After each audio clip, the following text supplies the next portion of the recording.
രാജ്യത്ത് ഒരു കാലഘട്ടത്തിലും ഇല്ലാത്ത രീതിയിലാണ് ഈ തെരഞ്ഞെടുപ്പിൻ്റെ പ്രചാരണ പ്രവർത്തനങ്ങളിലടക്കമുള്ള പ്രധാനപ്പെട്ട വിഷയങ്ങൾ ഉയർന്നു വന്നത്.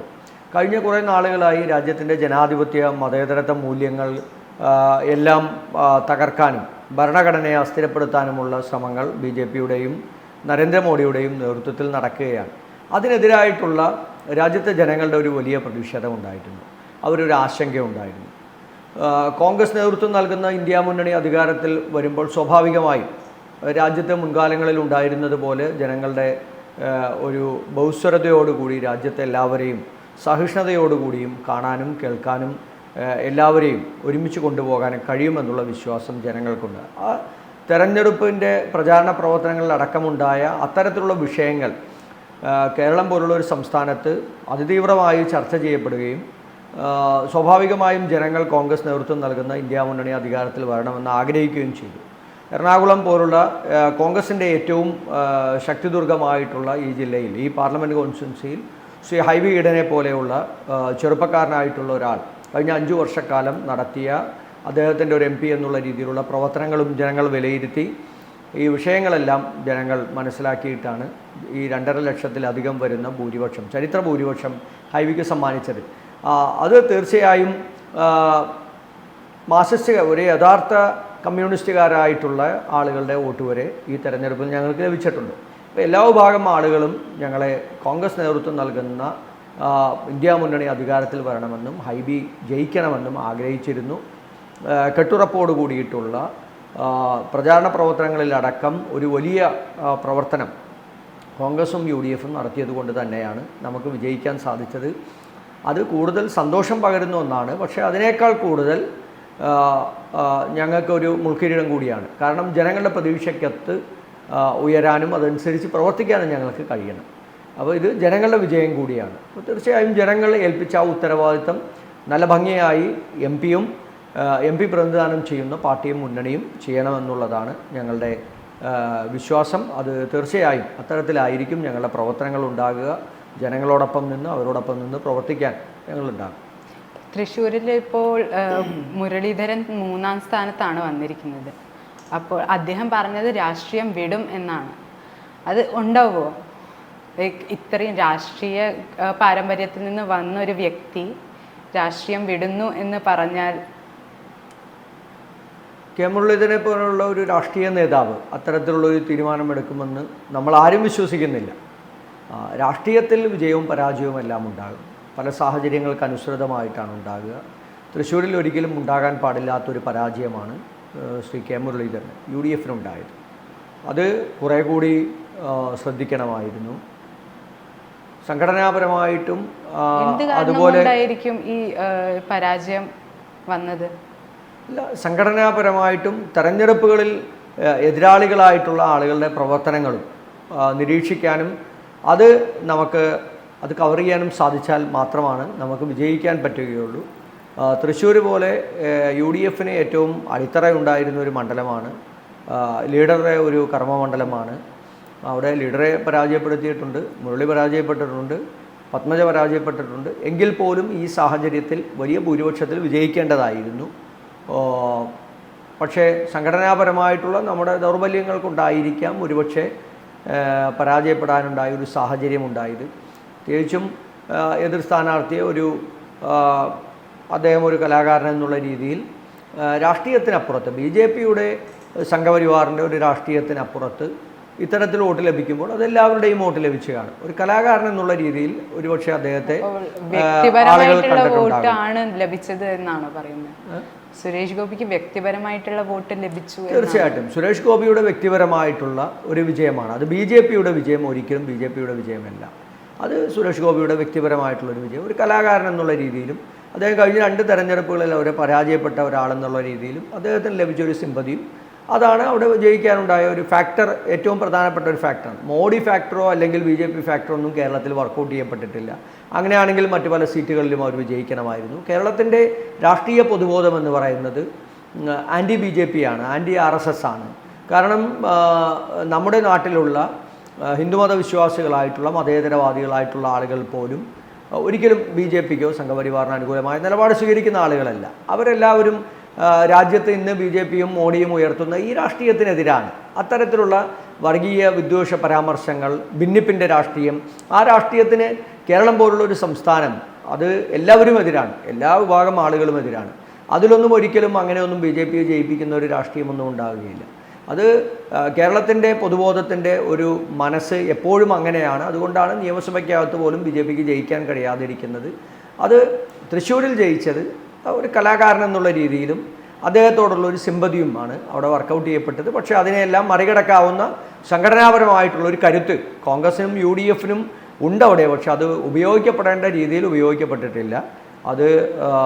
അതുകൊണ്ടായിരിക്കാം ഇത്തരത്തിലുള്ളൊരു പരാജയമുണ്ടായത്. അത് പാർട്ടി പുനഃപരിശോധിക്കും. അതിനകത്ത് മാറ്റങ്ങൾ അത് പാർട്ടി വരുത്തുകയും ചെയ്യും. അതിലൊന്നും യാതൊരു പ്രശ്നവുമില്ല. ഒരു പരാജയം കൊണ്ട് മാത്രം തൃശ്ശൂരിൽ തീർന്നു പോകുന്ന ഒരു പാർട്ടിയൊന്നുമല്ലല്ലോ കോൺഗ്രസ്. ഇപ്പോൾ മുരളീധരന് 3 സ്ഥാനമാണ് പറഞ്ഞിരിക്കുന്നത് കൊടുക്കാമെന്ന്. KPCC അധ്യക്ഷ സ്ഥാനം, അല്ലെങ്കിൽ വയനാടുള്ള സീറ്റ്, അല്ലെങ്കിൽ UDF കൺവീനറിൻ്റെ പദവി. ഈ 3-ൽ നിന്ന് ഏതായിരിക്കും കൂടുതലും യോജിക്കുക? കെ മുരളീധരനെ പോലെയുള്ള ഒരു രാഷ്ട്രീയ നേതാവ്, കേരളത്തിൽ അദ്ദേഹം KPCC പ്രസിഡൻ്റായിരുന്നു, മന്ത്രിയായിരുന്നു. അദ്ദേഹം പ്രഗത്ഭനായ ഒരു രാഷ്ട്രീയ നേതാവാണ്. അദ്ദേഹം ദീർഘകാലം മന്ത്രിയും MLAയും ഒക്കെ ആയിരുന്ന ആളാണ്. കേരളത്തിലെ ഏത് പദവിയും വഹിക്കാൻ അദ്ദേഹം സ്വീകാര്യനായിട്ടുള്ള, അല്ലെങ്കിൽ അതിന് പറ്റുന്ന യോജിച്ച ഒരു രാഷ്ട്രീയ നേതാവാണ്. അദ്ദേഹത്തിന് ഏത് പദവി കൊടുക്കുന്നു എന്നുള്ളത് കോൺഗ്രസിൻ്റെ കൂട്ടായ നേതൃത്വം അല്ലെങ്കിൽ ഹൈക്കമാൻഡാണ് തീരുമാനിക്കുക. അദ്ദേഹം ഒരു പദവി ഇല്ലാതിരിക്കില്ല. അദ്ദേഹം കോൺഗ്രസിൻ്റെ നേതൃസ്ഥാനത്ത് തന്നെ ഉണ്ടാകും. കെ മുരളീധരനെ പോലെയുള്ള രാഷ്ട്രീയ നേതാവിൻ്റെ പ്രവർത്തനം കൂടി കോൺഗ്രസ്സിന് ഈ കാലഘട്ടത്തിൽ അനിവാര്യമായിട്ടുള്ള ഒന്നാണ്. അപ്പോൾ അത് തീർച്ചയായും ഉചിതമായ സ്ഥലത്ത് ശ്രീ കെ മുരളീധരൻ ഉണ്ടാകും. അനുസരിച്ച് അദ്ദേഹം പ്രവർത്തിക്കുകയും ചെയ്യും. തൃശ്ശൂരിന് ഒരു കേന്ദ്രമന്ത്രി എന്ന വാഗ്ദാനത്തിലാണ് ഇലക്ഷൻ പ്രചാരണങ്ങൾ നടത്തിയത്.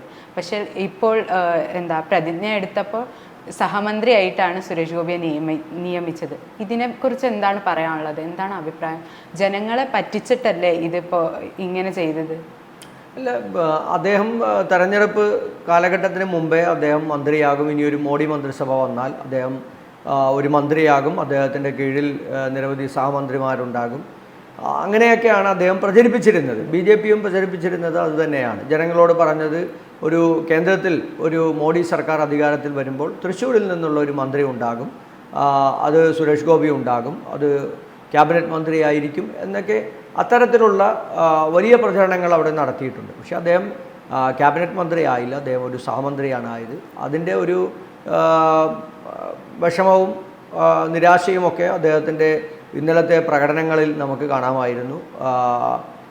അതൊക്കെ ഒരുപക്ഷെ എത്രത്തോളം ഇത്തരത്തിലുള്ള ആഗ്രഹങ്ങൾ രാഷ്ട്രീയത്തിനപ്പുറത്ത് നിന്ന് വരുന്ന ആളുകൾക്ക്, രാഷ്ട്രീയത്തിനപ്പുറത്ത് നിന്ന് വരുന്ന ആളുകളാണല്ലോ ഇവരൊക്കെ, അവർ അത്തരത്തിൽ ആഗ്രഹിക്കുമ്പോൾ അവർക്ക് എത്രത്തോളം ജനങ്ങളുമായി ബന്ധപ്പെട്ട് കിടക്കുന്ന വിഷയങ്ങളിൽ അല്ലെങ്കിൽ ജനങ്ങൾക്ക് ചെയ്യേണ്ട കാര്യങ്ങളിൽ എത്രത്തോളമൊക്കെ അവർക്ക് ചെയ്യാൻ സാധിക്കും. മോഹഭംഗം വന്ന ആളുകൾക്കൊക്കെ എത്രത്തോളം ചെയ്യാൻ സാധിക്കുമെന്ന് നമുക്ക് ആർക്കും ഇപ്പോൾ പ്രെഡിക്റ്റ് ചെയ്യാൻ സാധിക്കില്ല.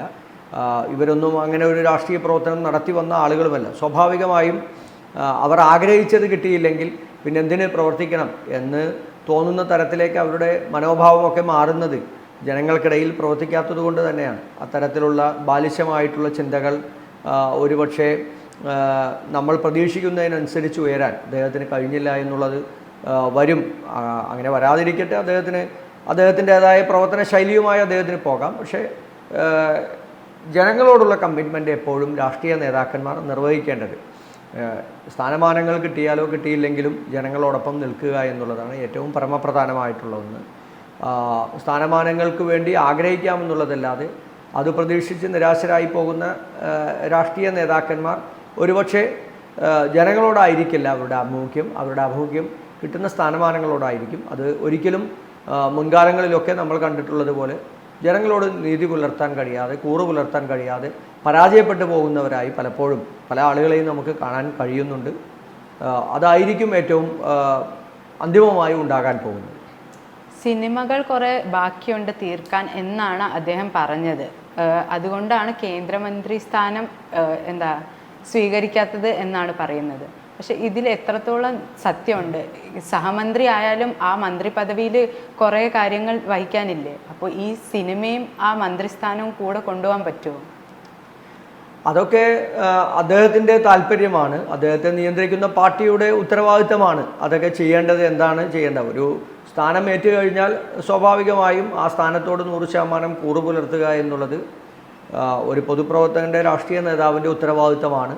അദ്ദേഹത്തിൻ്റെ വ്യക്തിപരമായിട്ടുള്ള ഇത്തരത്തിലുള്ള സിനിമയുമായി ബന്ധപ്പെട്ടുള്ള പ്രവർത്തനങ്ങൾ, അസൗകര്യങ്ങൾ അത് അദ്ദേഹമാണ് തീരുമാനിക്കേണ്ടത്. തുടരണമോ വേണ്ടയോ, അല്ലെങ്കിൽ സിനിമ അവസാനിപ്പിച്ച് രാഷ്ട്രീയം ഏൽപ്പിച്ചിരിക്കുന്ന ജോലി ചെയ്യണമോ എന്നുള്ളത് അദ്ദേഹമാണ് തീരുമാനിക്കേണ്ടത്. ഒരുപക്ഷെ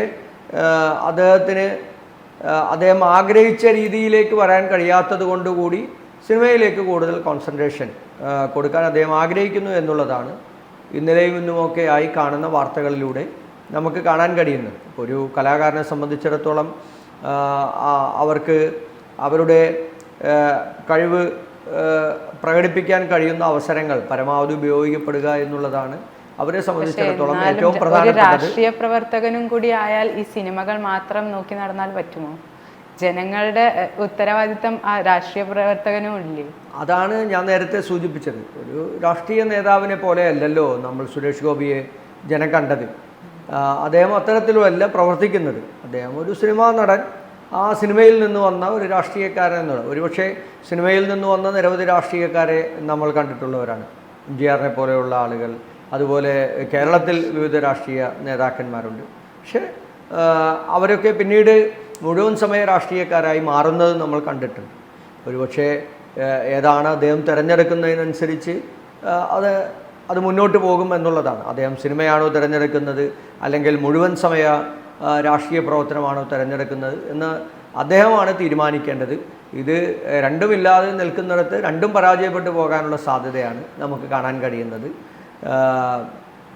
ജനങ്ങളോട് നീതി പുലർത്താൻ ജനപ്രതിനിധികളായിട്ടുള്ള ആളുകൾ തയ്യാറാകണം എന്നുള്ളത് നമ്മളെ സംബന്ധിച്ചിടത്തോളം ഏറ്റവും പരമപ്രധാനമായിട്ടുള്ള ഒന്നാണ്. ആ ഉത്തരവാദിത്തം ഒരു വലിയ ഉത്തരവാദിത്തമാണ്.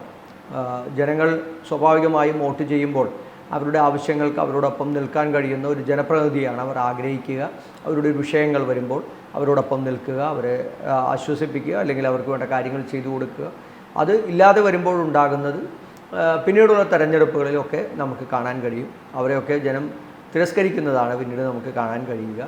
അത് ഏത് രീതിയിലായിരിക്കും അദ്ദേഹത്തിൻ്റെ പ്രവർത്തനം എന്നതിനനുസരിച്ചിരിക്കും തൃശ്ശൂരിലെ ജനങ്ങൾ അദ്ദേഹത്തോട് ഇടപഴകുക.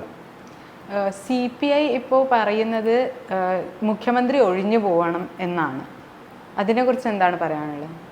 അല്ല, CPIക്ക് പോലും, ഇടതുമുന്നണിയിലെ രണ്ടാമത്തെ പ്രബല കക്ഷിയായ CPIക്ക് പോലും ഇന്ന് മുഖ്യമന്ത്രി പിണറായി വിജയനെ ഒരു വലിയ ഭാരമായി ഇന്ന് അവർക്കും തോന്നുകയാണ്. പിണറായി വിജയൻ്റെ മുഖം കണ്ടിട്ട് ഇനി ഒരു CPIക്കാരന് പോലും ജയിക്കാൻ കഴിയില്ല എന്ന് അവർക്ക് തന്നെ ബോധ്യപ്പെട്ട് തുടങ്ങിയിരിക്കുന്നു.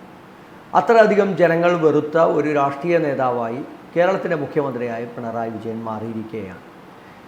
ജനവിരുദ്ധമായിട്ടുള്ള നയങ്ങളും അല്ലെങ്കിൽ ഈ ജനവിരുദ്ധമായിട്ടുള്ള നടപടികളും എല്ലാം പല കാലഘട്ടങ്ങളിലെയും ഭരണാധികാരികളായിട്ടുള്ള മുഖ്യമന്ത്രിയും മന്ത്രിമാരൊക്കെ ചെയ്തിട്ടുണ്ട്. പക്ഷേ ഇതുപോലൊരു രാഷ്ട്രീയ നേതാവിനെ ജനം തിരസ്കരിക്കുന്നത് ആദ്യമായിട്ടാണ്. ആ രാഷ്ട്രീയ നേതാവിന് ഈ ജനങ്ങളുടെ തിരിച്ചടികൾ മാനിക്കാനുള്ള ഒരു മാനുഷികമായിട്ടുള്ള ഒരു മര്യാദ പോലും ഇല്ലാത്തൊരു മുഖ്യമന്ത്രിയാണ് കേരളത്തിൻ്റെ മുഖ്യമന്ത്രി. അപ്പോൾ സ്വാഭാവികമായും ഈ മുഖ്യമന്ത്രിയെ കൊണ്ട് ഇനി കേരളത്തിൽ മുന്നോട്ട് പോയാൽ തങ്ങൾ വലിയ അബദ്ധത്തിലേക്കായിരിക്കും ചാടുക എന്നുള്ളത് CPIക്ക് ബോധ്യപ്പെട്ടിട്ടുണ്ട്. അത് CPIക്ക് മാത്രമല്ല CPMനും ബോധ്യപ്പെട്ടിട്ടുണ്ട്. പക്ഷെ അവർക്ക് പറയാനുള്ള ഭയമാണ്, പിണറായി വിജയൻ്റെ മുഖത്ത് നോക്കി പറയാനുള്ള ഭയമാണ് അവരിത് തുറന്ന് പറയിപ്പിക്കാത്തത്. അപ്പോൾ വരാനിരിക്കുന്ന തെരഞ്ഞെടുപ്പുകളിലടക്കം ഉണ്ടാകാൻ പോകുന്ന ഒരു വലിയ ആ തോൽവിയെ മറയ്ക്കുന്നതിന് വേണ്ടി CPI മുഖ്യമന്ത്രിയെ മാറ്റണമെന്നും ഈ മുഖ്യമന്ത്രിയെ വെച്ച് ഇനി മുന്നോട്ട് പോകാൻ സാധിക്കില്ല എന്നും അവർ ബോധ്യപ്പെട്ടിരിക്കുന്നു. ഇത് ഈ പാർലമെൻറ്റ് തെരഞ്ഞെടുപ്പിൻ്റെ പരാജയം UDFനുണ്ടായ ഒരു വലിയ വിജയമാണ് അത്തരത്തിൽ CPI പറയാൻ പ്രേരിപ്പിച്ചിട്ടുള്ളത്. ഒരുപക്ഷേ കേരളത്തിൻ്റെ രാഷ്ട്രീയ ചരിത്രത്തിൽ ഇതുപോലെ ജനം വിശ്വാസത്തിലെടുക്കാത്ത രാഷ്ട്രീയ നേതാക്കന്മാർ അവരവരുടെ ഉത്തരവാദിത്തങ്ങൾ ഒഴിഞ്ഞ് പോയിട്ടുള്ളത് നിരവധി പ്രാവശ്യം നമ്മൾ കണ്ടവരാണ്. അപ്പോൾ അത്തരത്തിലുള്ള ഒരു ജനാധിപത്യത്തിൻ്റെ ഒരു മര്യാദയൊന്നും സ്വീകരിക്കാത്ത ഒരു രാഷ്ട്രീയ നേതാവാണ് പിണറായി വിജയൻ. ആ പിണറായി വിജയൻ ഇനി തുടർന്നും മുന്നോട്ട് പോകുമ്പോൾ ഉണ്ടാകുന്ന വലിയ അപകടം, വലിയ പരിക്ക് അത് സംഭവിക്കാൻ പോകുന്നത് CPM മാത്രമല്ല, അവരുടെ രണ്ടാമത്തെ പാർട്ടിയായിട്ടുള്ള CPIക്ക് ഉണ്ടാകും. ആ CPIക്ക് ഉണ്ടാകുന്ന പരിക്ക് പിന്നീട് ഭേദപ്പെടുത്തിയെടുക്കാൻ പോലും കഴിയാത്ത രീതിയിലേക്ക് കേരളത്തിൻ്റെ പൊതുരാഷ്ട്രീയം അങ്ങനെ മാറും എന്നുള്ളത് അവർക്ക് ബോധ്യമുള്ളത് കൊണ്ടാണ് അവർ മുഖ്യമന്ത്രിയെ മാറ്റണമെന്ന് അവർ ആവശ്യപ്പെടുന്നത്. അത് എത്രത്തോളം LDFനകത്ത് CPI ഉയർത്തുന്ന ഈ ആവശ്യങ്ങൾ ചർച്ച ചെയ്യപ്പെടുമെന്ന് നമുക്കിപ്പോൾ പറയാൻ സാധിക്കില്ല. പക്ഷേ ഒരുപക്ഷെ അത് LDFനകത്തുണ്ടാക്കുന്ന ഒരു അസ്വസ്ഥതകളും അസ്വീകാര്യതകളും അത് വരാനിരിക്കുന്ന കാലഘട്ടങ്ങളിലെ രാഷ്ട്രീയത്തിൽ LDFനും CPIക്കും ഒന്നും വലിയ സാധ്യതകൾ ഉണ്ടാകില്ല എന്നാണ് സൂചിപ്പിക്കപ്പെടുന്നത്. ഇപ്പോൾ തന്നെ അങ്ങ് പറഞ്ഞ പോലെ 2004 ഇതേപോലെ LDF 18 സീറ്റ് നേടിയപ്പോൾ UDF ആയിരുന്നു ഭരിച്ചുകൊണ്ടിരിക്കുന്നത്. AK ആൻ്റണി മുഖ്യമന്ത്രി സ്ഥാനം ഒഴിയുകയാണ് ചെയ്തത്. പക്ഷേ ഇപ്പോഴും സെയിം ആണ് LDFന് തിരിച്ചടിയായിട്ട് കിട്ടിയിരിക്കുന്നത്. എന്നാലും മുഖ്യമന്ത്രി ഒഴിയുന്നില്ല എന്ന് പറയുമ്പോൾ ആ ഒരു രാഷ്ട്രീയ ധാർമ്മികതയോ മര്യാദയോ ഒന്നുമില്ലാത്തൊരു രാഷ്ട്രീയ നേതാവാണ് പിണറായി വിജയൻ.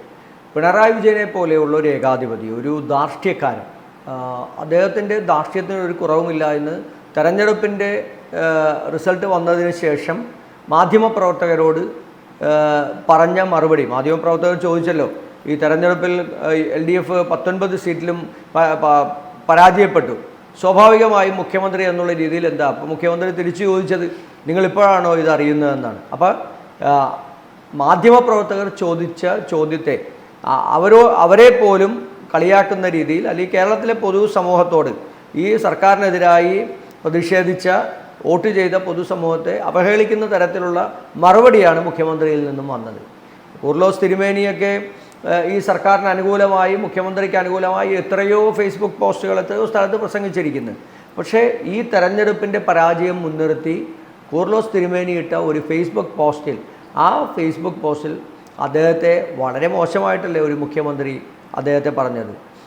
തിരുമേനിമാർക്കിടയിലും ഇത്തരത്തിലുള്ള വിവരദോഷികളുണ്ട് എന്നാണ് മുഖ്യമന്ത്രി പറഞ്ഞത്. അപ്പോൾ ഒരു മതമേലധ്യക്ഷനെ അല്ലെങ്കിൽ പൊതുസമൂഹത്തിന് ദിശാബോധം പകരുന്ന, ഏറ്റവും നന്നായി ആളുകളോട് ഇടപഴകുന്ന ഒരു വ്യക്തിയെ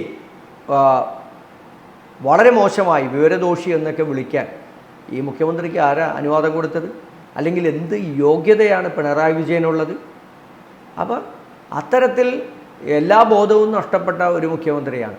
കേരളത്തിൽ ഇന്ന് നടക്കുന്ന കാര്യത്തെക്കുറിച്ച് ഈ മുഖ്യമന്ത്രിക്ക് അറിവുണ്ടോ എന്ന് പോലും നമുക്ക് സംശയമാണ്. കാരണം അത്തരത്തിലാണ് അദ്ദേഹത്തിൻ്റെ പെരുമാറ്റവും അദ്ദേഹത്തിൻ്റെ മറുപടിയും എല്ലാം വന്നുകൊണ്ടിരിക്കുന്നത്. അത് നമുക്കൊരിക്കലും മുഖ്യമന്ത്രി പിണറായി വിജയൻ എന്നുള്ള രീതിയിൽ CPMൻ്റെ ഒരു ധാർഷ്ട്യത്തോടു കൂടിയിട്ടുള്ള സമീപനത്തെയാണ് നമുക്കത് കാണാൻ കഴിയുക. അത് മറ്റു പല രാഷ്ട്രീയ പാർട്ടികൾ, ഇപ്പോൾ AK ആൻ്റണിയുടെ 2004 തെരഞ്ഞെടുപ്പിൽ AK ആൻ്റണി മുഖ്യമന്ത്രിയായി ഉണ്ടായിരുന്ന ആ സമയത്ത് ആ തെരഞ്ഞെടുപ്പിൻ്റെ പരാജയത്തിൻ്റെ ഉത്തരവാദിത്വം ഏറ്റെടുത്ത് അദ്ദേഹം മുഖ്യമന്ത്രി സ്ഥാനത്ത് നിന്ന് മാറി. അങ്ങനെ നിരവധി ആളുകൾ മാറിയിട്ടുണ്ട്. കഴിഞ്ഞ 5 വർഷക്കാലം പിണറായി വിജയൻ്റെ ഭരണത്തിന് കീഴിലുണ്ടായ നിരവധി അഴിമതി കേസുകളുണ്ട് മുഖ്യമന്ത്രിയുടെ കുടുംബവുമായി ബന്ധപ്പെട്ട്. ഈ 5 വർഷക്കാലവും തുടർന്നു വരുന്ന ഈ അഴിമതികളും ഈ കെടുകാര്യസ്ഥതകളും എല്ലാം മുൻനിർത്തി ഈ ധാർമ്മികതയെല്ലാം പറഞ്ഞ് എവിടെയാണ് ജനത്തോടും അല്ലെങ്കിൽ ഈ പറയുന്ന ഇടതുപക്ഷത്തോടും അദ്ദേഹം നീതി പുലർത്തിയിട്ടുള്ളത്? അങ്ങനെ നീതി പുലർത്തുന്ന ഒരു രാഷ്ട്രീയ നേതാവല്ല പിണറായി വിജയൻ. ജനങ്ങൾ നൽകിയ മാൻഡേറ്റിനെ പരമാവധി ഉപയോഗപ്പെടുത്തി എന്തും ചെയ്യാമെന്നുള്ളൊരു ഫാസിസ്റ്റിൻ്റെ നിലപാടുകളുമായിട്ടാണ് പിണറായി വിജയൻ മുന്നോട്ട് പോകുന്നത്. അതുകൊണ്ട് ആ ധാർമ്മികതയൊന്നും പിണറായി വിജയനിൽ നിന്ന് കേരളത്തിലെ ജനങ്ങൾ പ്രതീക്ഷിക്കുന്നില്ല. ഇത് തെരഞ്ഞെടുപ്പുകളിൽ കൂടി മാറുന്ന ഒരു സംവിധാനമായി മാത്രമേ കേരളത്തിലെ ജനങ്ങൾ ഇതിനെ കാണുന്നുള്ളൂ. അതുകൊണ്ട് തന്നെ രാഷ്ട്രീയ ധാർമ്മികതയൊന്നും നമ്മളാരും പ്രതീക്ഷിക്കേണ്ടതുമില്ല. CPMൽ ആർക്കും മുഖ്യമന്ത്രിയെ തിരുത്താൻ ധൈര്യമില്ല എന്നാണ് CPI പറഞ്ഞിരിക്കുന്നത്. അതിനെക്കുറിച്ച് എന്താണ് പറയാനുള്ളത്? അല്ല, ഈ കഴിഞ്ഞ 5 വർഷക്കാലവും ഈ തുടർന്നു വരുന്ന ഈ 3 വർഷക്കാലത്തിനിപ്പുറവും പിണറായി വിജയനെ പോലുള്ള ഒരു രാഷ്ട്രീയ നേതാവിനെ തിരുത്താനോ അല്ലെങ്കിൽ അദ്ദേഹത്തിനെ കാര്യങ്ങൾ ബോധ്യപ്പെടുത്താനോ കേരളത്തിലെ ഇടതുപക്ഷ ജനാധിപത്യ മുന്നണിക്കോ പ്രത്യേകിച്ചും CPM നേതൃത്വത്തിനോ കഴിയുന്നില്ല എന്നുള്ളതാണ്. അവർക്ക് താല്പര്യമുള്ള ആളുകളെ മാത്രം CPM നേതൃസ്ഥാനത്തേക്ക് കൊണ്ടുവന്ന് എറാൻമൂളികളായി മുന്നോട്ട് പോകുന്ന സ്ഥിതിവിശേഷമാണ് ഇന്ന് CPMലുള്ളത്. CPMൻ്റെ ഒരു കാലഘട്ടത്തിലും ഇല്ലാത്ത രീതിയിലുള്ള ഒരു വലിയ രാഷ്ട്രീയപരമായിട്ടുള്ള അപചയം നമുക്ക് കാണാൻ കഴിയുന്നുണ്ട്. കോടിയേരി ബാലകൃഷ്ണനെ പോലെ അത്ര രാഷ്ട്രീയ അവധാനമുണ്ടായിരുന്ന ഒരു രാഷ്ട്രീയ നേതാവ് പാർട്ടി സെക്രട്ടറി ആയിരുന്ന കാലഘട്ടത്തിൽ പോലും മുഖ്യമന്ത്രി തിരുത്താനുള്ള ശ്രമം നടത്തിയിട്ടുണ്ട്. പാർട്ടി എത്രയോ പ്രാവശ്യം ഈ ശൈലി മാറണമെന്ന് മുഖ്യമന്ത്രിയോട് അഭ്യർത്ഥിച്ചിട്ടുണ്ട്. പക്ഷേ ആ ശൈലി കൂടുതൽ ശക്തിപ്പെട്ടു വരുന്നതല്ലാതെ ആ ശൈലി മാറിയതായി CPMനും ബോധ്യപ്പെട്ടിട്ടില്ല, കേരളത്തിലെ പൊതുസമൂഹത്തിനും ബോധ്യപ്പെട്ടിട്ടില്ല. അപ്പോൾ MP ഗോവിന്ദനെ പോലെയുള്ള അല്ലെങ്കിൽ EP ജയരാജനെ പോലെയുള്ള ഒരു രാഷ്ട്രീയ നേതാക്കന്മാർക്ക് ഈ മുഖ്യമന്ത്രിയെ തിരുത്താൻ കഴിയുമെന്നോ അല്ലെങ്കിൽ ഈ പറയുന്ന ഈ ഭരണത്തിൻ്റെ ഇത്തരത്തിലുള്ള കെടുകാര്യസ്ഥതകളെ മാറ്റണമെന്ന് പറയാനുള്ള ആർജവമുണ്ടെന്നും നമ്മളാരും വിശ്വസിക്കുന്നില്ല. അത്തരത്തിലുള്ള ഒരു നിലപാടും കേരളത്തിലെ ഇന്നത്തെ പൊതുസമൂഹത്തിന് മുമ്പിൽ നമുക്ക് കാണാൻ പോലും കഴിയുന്നില്ല എന്നുള്ളതാണ് നമുക്ക് ഇപ്പോൾ മനസ്സിലാക്കാൻ സാധിക്കുന്നത്. അതുകൊണ്ട് അത്തരത്തിലൊരു മാറ്റം ഉണ്ടാകുമെന്ന് നമ്മളാരും പ്രതീക്ഷിക്കുന്നില്ല. അപ്പോൾ സ്വാഭാവികമായും ഉണ്ടാകുന്ന ജനങ്ങൾക്ക് മുമ്പിൽ അല്ലെങ്കിൽ CPMൻ്റെ പ്രവർത്തകർക്ക് മുമ്പിൽ ആ ചോദ്യത്തിന് പോലും പാർട്ടി നേതൃത്വം മറുപടി പറയേണ്ടി വരും. സ്വാഭാവികമായും കേരളത്തിലെ UDFനോ അല്ലെങ്കിൽ കേരളത്തിലെ പ്രതിപക്ഷ രാഷ്ട്രീയ പ്രസ്ഥാനങ്ങളോ അല്ലല്ലോ മറുപടി പറയേണ്ടത് CPMാണ്, CPM നേതൃത്വമാണ്. അപ്പോൾ ആ മുഖ്യമന്ത്രിയെ തിരുത്താൻ അവർക്ക് കഴിയുന്നില്ലെങ്കിൽ അതിൻ്റെ പരാജയം മുഴുവൻ ഇന്നത്തെ CPMൻ്റെ നേതൃത്വത്തിനുണ്ട് എന്നുള്ളതാണ്. ഒരു മുഖ്യമന്ത്രിയുടെ പരാജയത്തിനപ്പുറത്ത് ഒരു പാർട്ടിയും ഒരു ഭരണ സംവിധാനവും മുഴുവൻ പരാജയപ്പെട്ടവരായി. ആരാണ് രാജാവ് നഗ്നനാണെന്ന് പറയുന്നത്? ആരാ? അങ്ങനെ പറയാൻ ആരുമില്ല പാർട്ടിക്കകത്ത്. അതിനുള്ള ആർജവമുള്ള ഒരാൾ പോലും ആ പാർട്ടിക്കകത്തില്ല. മാർക്സിസ്റ്റ് കമ്മ്യൂണിസ്റ്റ് പാർട്ടിയുടെ ഏറ്റവും വലിയ അപജയവും ഇത് തന്നെയാണ്. VSൻ്റെ കാലഘട്ടത്തിൽ ഉണ്ടായിരുന്ന പാർട്ടിയെ തിരുത്താനുള്ള വലിയ തോതിലുള്ള സംവിധാനം മാർക്സിസ്റ്റ് കമ്മ്യൂണിസ്റ്റ് പാർട്ടിക്കകത്തുണ്ടായിരുന്നു. ഇന്ന് ആ സംവിധാനമൊന്നും പാർട്ടിക്കകത്തില്ല. പാർട്ടി ഇന്ന് പിണറായി വിജയൻ്റെ കീഴിൽ ഒരു ഏകാധിപത്യ വ്യവസ്ഥിതിയിലേക്ക് ഇന്ന് പാർട്ടി മാറിയിരിക്കുന്നു. അദ്ദേഹം പറയുന്നതിനനുസരിച്ച് മാത്രം പ്രവർത്തിക്കുന്ന ആളുകളായി ഇന്ന് CPM മാറിയിരിക്കുകയാണ്. അത് നമുക്ക് പല സംസ്ഥാനങ്ങളിലും ബംഗാളിലും ത്രിപുരയിലുമൊക്കെ പാർട്ടി നേതൃത്വത്തിൻ്റെ ഏറ്റവും അവസാന കാലഘട്ടങ്ങളിലെ പ്രവർത്തനം എങ്ങനെയായിരുന്നു എന്നുള്ളത് സമാനമായ സാഹചര്യമാണ് 10 വർഷക്കാലത്തെ ഭരണത്തിന് കീഴിൽ കേരളത്തിലെ CPMനും ഉണ്ടാകുന്നത്. ബംഗാളിലും ത്രിപുരയിലും ഒരു കാരണവശാലും തിരിച്ചുവരവിന് യാതൊരു സ്കോപ്പും ഇല്ലാത്തൊരു പാർട്ടിയാണ് CPM. മറ്റു പല സംസ്ഥാനങ്ങളിലും കോൺഗ്രസ് 15 വർഷക്കാലം 20 വർഷക്കാലം അധികാരത്തിൽ നിന്ന് മാറിയ സംസ്ഥാനങ്ങളിൽ പോലും കോൺഗ്രസിന് വലിയ ഭൂരിപക്ഷത്തോടു കൂടി തിരിച്ച് അധികാരത്തിലേക്ക് വരാൻ കഴിഞ്ഞിട്ടുണ്ട്. പശ്ചിമ ബംഗാളിലും ത്രിപുരയിലും അതല്ല സാഹചര്യം. CPMന് തിരിച്ചു വരാനുള്ള ഒരു സാഹചര്യവും ഇന്ന് ഇല്ല എന്നുള്ള യാഥാർത്ഥ്യം, ആ ഒരു രാഷ്ട്രീയ യാഥാർത്ഥ്യം കൂടി നമ്മൾ മനസ്സിലാക്കുന്നു. അപ്പോൾ അത് കേരളത്തിലെ CPM മനസ്സിലാക്കിയാൽ നല്ലതാണ് എന്നുള്ളതാണ് ഞങ്ങൾക്ക് അവർക്ക് നൽകാനുള്ള ഒരു ഉപദേശം, അല്ലെങ്കിൽ അവരെ ഓർമ്മിപ്പിക്കാനുള്ളത്. മാർക്സിസ്റ്റ് കമ്മ്യൂണിസ്റ്റ് പാർട്ടി തകരണമെന്നോ ആ പ്രത്യയശാസ്ത്രം ഇല്ലാതാകണമെന്നോ ഞങ്ങളാരും ആഗ്രഹിക്കുന്നില്ല. പക്ഷേ ആ പാർട്ടിയുടെ ഇന്നത്തെ പോക്ക് അത് ഒരു വലിയ തകർച്ചയിലേക്കാണ്. ഒരിക്കലും തിരിച്ചു വരാൻ കഴിയാത്ത രീതിയിൽ ആ പാർട്ടിയെ ഇന്നത്തെ സാഹചര്യത്തിലേക്ക് എത്തിച്ചിരിക്കുന്നു. അതുകൊണ്ടല്ലേ ഈ തെരഞ്ഞെടുപ്പിൽ പോലും പാർട്ടി വോട്ടുകൾ BJPയിലേക്ക് പോയി എന്ന് മുഖ്യമന്ത്രിക്കും മന്ത്രിമാർക്കും സമ്മതിക്കേണ്ടി വരുന്നു. മുഖ്യമന്ത്രിയുടെ മണ്ഡലമായ ധർമ്മടത്ത് പോലും UDFന് ലീഡാണ്. പക്ഷേ മാർക്സിസ്റ്റ് പാർട്ടിക്ക് ഭൂരിപക്ഷമുള്ള ബൂത്തുകളിൽ BJPക്ക് കടന്നു വരാൻ കഴിയാവുന്ന, രണ്ടാമതും ഒന്നാമതുമൊക്കെ വരാൻ കഴിയാവുന്ന ഒരു സാഹചര്യത്തിലേക്ക് മാറുന്നത് അത് ഒരു നല്ല ശരിയായ ഒരു കാര്യമല്ല. അത് ഉണ്ടാക്കാൻ പോകുന്ന ഒരു വലിയ ആഘാതം അത് CPMന് തന്നെയാണ്. CPMന് അത്തരത്തിലുള്ള സാഹചര്യങ്ങളാണ് ബംഗാളിലും ത്രിപുരയിലുമൊക്കെ ഉണ്ടായിട്ടുള്ളത്. അതുതന്നെ കേരളത്തിലും സംഭവിക്കാൻ പോവുകയാണ്.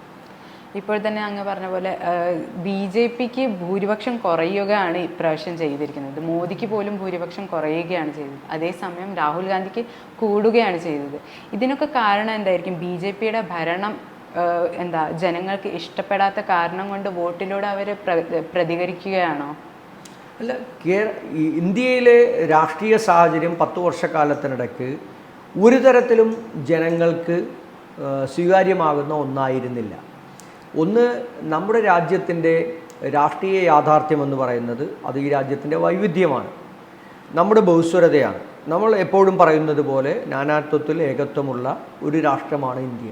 അങ്ങനെ ജീവിച്ചു പോകുന്ന ഒരു രാഷ്ട്രത്തിൽ ആ ജനങ്ങളെ തമ്മിലടിപ്പിക്കാനും ഭിന്നിപ്പിക്കാനുമുള്ള ഒരു രാഷ്ട്രീയത്തിനാണ് RSSും സംഘപരിവാറും ഇക്കാലം അത്രയും നേതൃത്വം കൊടുത്തത്. അവരുടെ നേതൃത്വത്തിൽ ഒരു രാഷ്ട്രീയ പാർട്ടി BJP അധികാരത്തിലേക്ക് കടന്നു വന്ന് 10 വർഷക്കാലം അത്തരത്തിലുള്ള ഒരു പ്രവർത്തനമാണ് ഒരു ഭരണത്തിൻ്റെ കീഴിൽ ഭരണത്തിൻ്റെ എല്ലാ സംവിധാനങ്ങളും ഉപയോഗപ്പെടുത്തി അവർ നടത്തിയത്. ഒന്ന്, രാഷ്ട്രീയ എതിരാളികളെ ഇല്ലാതാക്കുന്നു. മറ്റൊന്ന്, പാരമ്പര്യമായി നമുക്ക് കിട്ടിയ എല്ലാ വസ്തുവകളെയും പേര് മാറ്റുക, അല്ലെങ്കിൽ അത്തരത്തിൽ ജനങ്ങളെ തമ്മിലടിപ്പിക്കാൻ ഉള്ള ശ്രമം നടത്തുക, അല്ലെങ്കിൽ അധികാരം കിട്ടുമ്പോൾ എല്ലാ രീതിയിലും ജനങ്ങളെ ബോധമില്ലാതാക്കാൻ വേണ്ടിയിട്ടുള്ള ബോധപൂർവമായിട്ടുള്ള ശ്രമം ഒന്ന് മാധ്യമങ്ങൾ വഴി, നവമാധ്യമങ്ങൾ വഴി നടത്തുക, അതിന് അവർക്ക് കൂടുതൽ പിന്തുണ അല്ലെങ്കിൽ കൂടുതൽ മുൻതൂക്കം കിട്ടുന്ന രീതിയിലേക്ക് അതിനെ ഉപയോഗപ്പെടുത്തുക.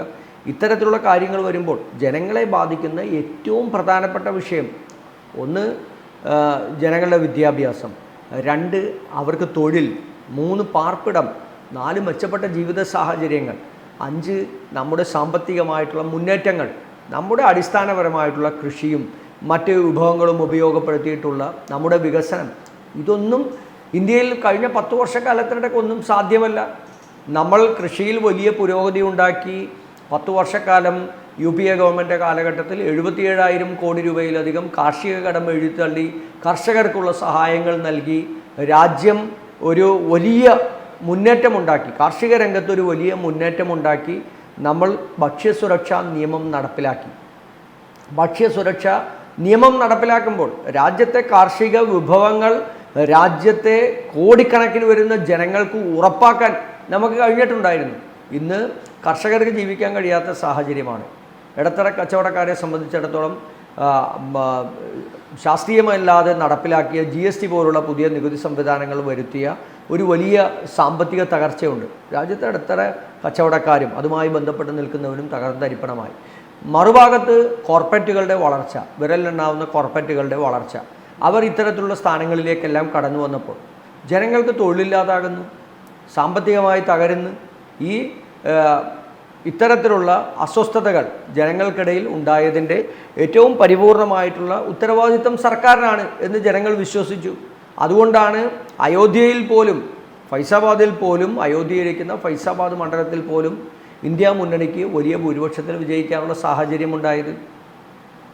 മോദി നിയന്ത്രിക്കുന്ന മാധ്യമങ്ങൾ മുഴുവൻ അത്തരത്തിലുള്ള റിപ്പോർട്ടിങ്ങും രാജ്യത്തെ പ്രതിപക്ഷം ഉയർത്തുന്ന കാര്യങ്ങളെ കാണിക്കാതിരുന്നതും മോഡിക്ക് വേണ്ടി മാത്രം പ്രവർത്തിച്ചതും, അല്ലെങ്കിൽ മോഡി വീണ്ടും വലിയ ഭൂരിപക്ഷം 600 സീറ്റോട് കൂടി അധികാരത്തിൽ വരുമെന്ന് പ്രവചിച്ചതും, അല്ലെങ്കിൽ അത്തരത്തിൽ അതിനുവേണ്ടി പ്രവർത്തിച്ചതും ഒക്കെ കൊണ്ടാണ് ഇത്തരം വീണ്ടും ഇന്ത്യ മുന്നണി അധികാരത്തിലേക്ക് വരാൻ ഉള്ള ഒരു സാഹചര്യം അടഞ്ഞുപോയത്.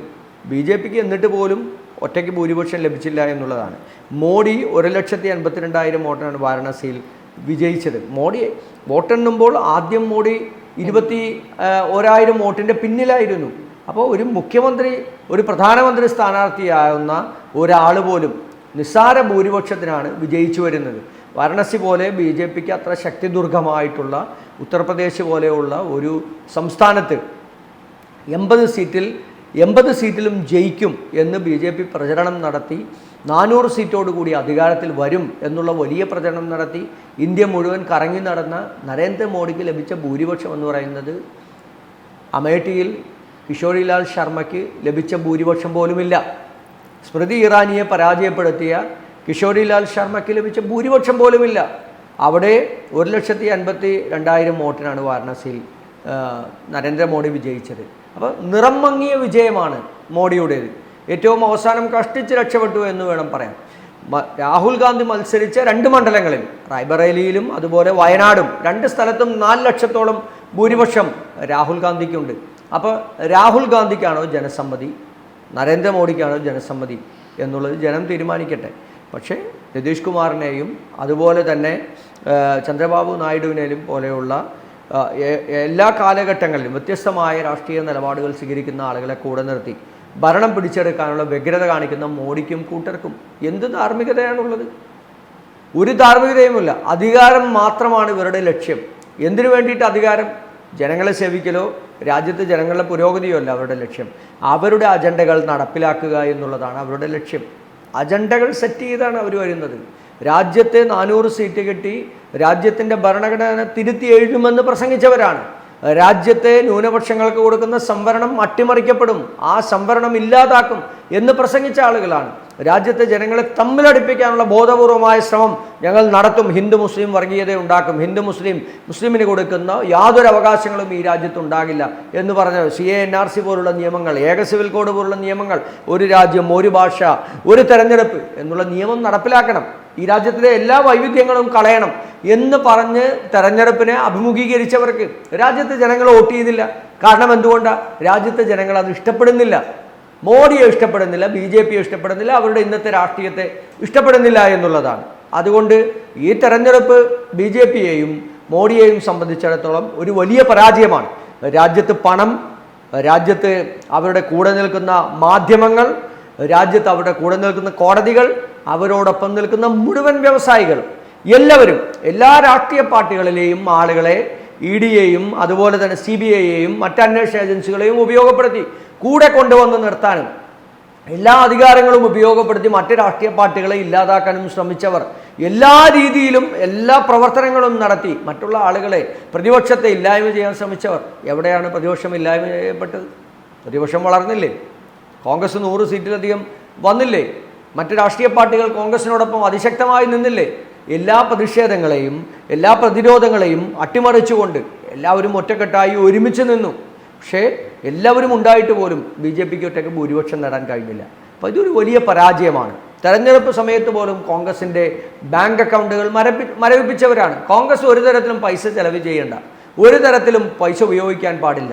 ഈ തെരഞ്ഞെടുപ്പിൽ ഞങ്ങൾക്ക് മാത്രമാണ് വിജയമെന്ന് ആഗ്രഹിച്ചവരല്ലേ BJPയും സംഘപരിവാറും. എന്നിട്ട് എവിടെയാണ് ജനം അവർക്ക് അനുകൂലമായി വോട്ട് രേഖപ്പെടുത്തിയത്? ജനം BJPക്ക് എതിരായിരുന്നു, ജനമെതിരായിരുന്നു.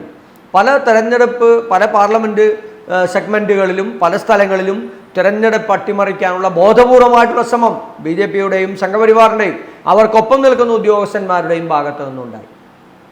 അപ്പം അതൊക്കെ കൊണ്ട് നിസ്സാര ഭൂരിപക്ഷത്തിന് ജയിച്ച് പല മണ്ഡലങ്ങളിലും ജയിച്ചു വന്ന BJPയും അവർക്ക് നേതാവായ നരേന്ദ്രമോദിക്കും ഒരു ധാർമ്മികതയും ഈ ഭരണത്തിനില്ല എന്നുള്ളതാണ് ഇന്ത്യയുടെ രാഷ്ട്രീയം പരിശോധിച്ചാൽ, തെരഞ്ഞെടുപ്പ് രാഷ്ട്രീയം പരിശോധിച്ചാൽ നമുക്ക് മനസ്സിലാക്കാൻ കഴിയുക, പറയാൻ കഴിയുക. അതിനപ്പുറത്ത് അധികാരത്തോടുള്ള ആർത്തിയും വ്യഗ്രതയുമാണ് ഈ തെരഞ്ഞെടുപ്പിൽ ശേഷം സർക്കാർ രൂപീകരിക്കാൻ BJP പ്രേരിപ്പിച്ചത്. അത് എത്ര കാലഘട്ടം നിൽക്കും എന്ന് നമുക്ക് ആർക്കും ഇപ്പോൾ പ്രവചിക്കാൻ കഴിയില്ല. പക്ഷേ ഒരു ഭരണവിരുദ്ധത ഈ രാജ്യത്തുണ്ട്. ഈ BJPയുടെയും മോഡിയുടെയും ഈ ഏകാധിപത്യത്തിനെതിരായി ജനങ്ങളുടെ ശബ്ദം ഉയരുന്നുണ്ട്. ആ ശബ്ദം ഇനിയും വീണ്ടും അതിശക്തമായി ഉയരും. രാഹുൽ ഗാന്ധിയെ പോലെയുള്ള ഒരു രാഷ്ട്രീയ നേതാവ്, ഇന്ത്യയിലെ ജനങ്ങളുമായി അത്രയധികം താതാത്മ്യപ്പെട്ട് നിൽക്കുന്ന ഒരു രാഷ്ട്രീയ നേതാവ്, അദ്ദേഹം ജനങ്ങളോടൊപ്പം ഒരുമിച്ചുണ്ടാകും. ജനങ്ങൾക്കത് വിശ്വാസ്യതയുണ്ടാകും. ഈ രാജ്യത്തെ ഭരണഘടന ഉറപ്പുവരുത്താൻ കഴിയും. ഈ രാജ്യത്തിൻ്റെ ജനാധിപത്യ മതേതര മൂല്യങ്ങൾ ഉറപ്പുവരുത്താൻ കഴിയും എന്ന് ജനങ്ങൾക്ക് വിശ്വാസ്യതയുണ്ട്. അതിന് ജനങ്ങൾ വലിയ ഭൂരിപക്ഷത്തോടു കൂടി വരാനിരിക്കുന്ന തെരഞ്ഞെടുപ്പുകളിൽ കോൺഗ്രസിനെയും ഇന്ത്യ മുന്നണിയെയും വിജയിപ്പിക്കും.